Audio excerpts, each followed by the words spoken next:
And that's why for me, I always say that if you want to take even anti-malaria, there's a need for you to do the test. You do the test. If it's positive, you treat it. If it's not positive, you don't treat it.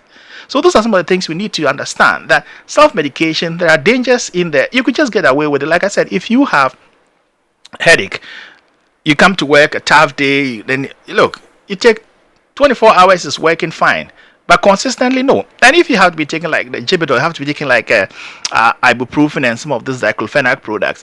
If you take it consistently, I mean, for a long time, you are exposing yourself to ulceration of your GIT.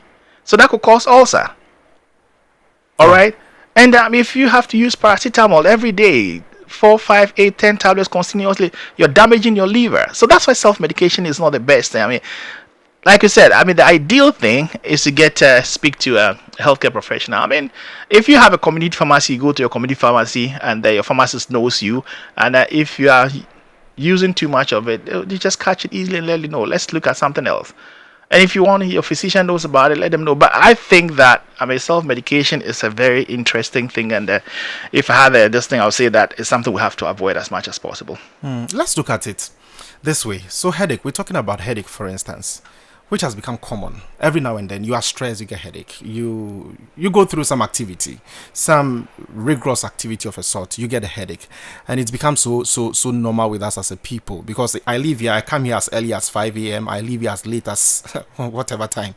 I get home, I'm stressed, I'm having headache, and what have you. I've been to the hospital several times, and yet, doctor tells me that you are stressed, you need to sleep a lot. I sleep a lot, yet I'm still having the symptom.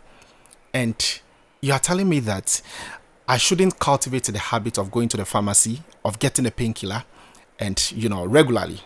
Because I've been to the doctor already. The doctor says that you're only stressed. You need to sleep more. I have slept for a longer period of time. But I'm not seeing an improvement in my situation.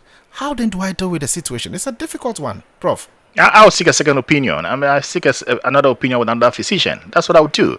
I mean, I'm not going to be taking paracetamol or tablet every day because of a headache. I mean, there's something there.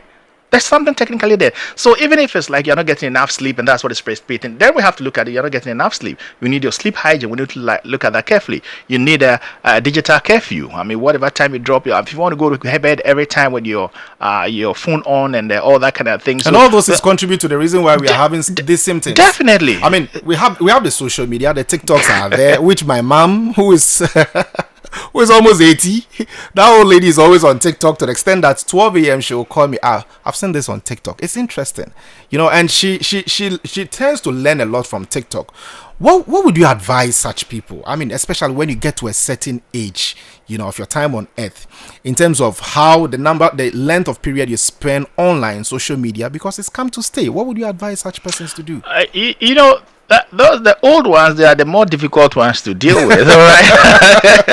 Why is it so difficult? Hey, come on! They'll tell you. Look, I've seen it all. Come on, they'll tell you I've seen it all. And they'll ask you, how many more years do I have to live on them? Those are the things they'll ask you. Very interesting, but they are the tough, difficult ones to deal with. At a point in time, you just have to try your best, but you can't convince them. They become stubborn at that age. But for me, to the other angle is the younger generation, the young ones there. That is where my biggest challenge is. And when they do that, they go to bed very late, they wake up very early, they go to school, they can't concentrate, and it affects their academic work kind of thing. Those are some of the things we need to talk.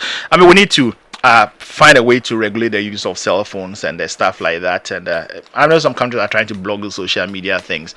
On one side of it, I think it's a fair deal because if you are producing a generation of young ones in the next 5-10 years who, I mean, they're glued to their phone. I mean, they go to work, they become addicted to it one way or the other. So, we need to have a digital curfew. That at this point in time, my phone has to go off. I may have to drop it and then lie in bed for a little while before I finally drop off. I mean, there's some chemicals are involved with them, melatonin and all those come into play, and the Blu-rays and all those things. So we need a digital curfew, and we also need to understand that. I mean, by doing that, it's affecting your quality of sleep. And if you don't sleep well, you wake up the next morning, you feel tired, you are not in the mood, you go to work, you get angry over stupid things that shouldn't make you angry. You're angry already because you didn't get enough sleep. So we need to take them serious. Yeah. Doc, let's talk about malaria. And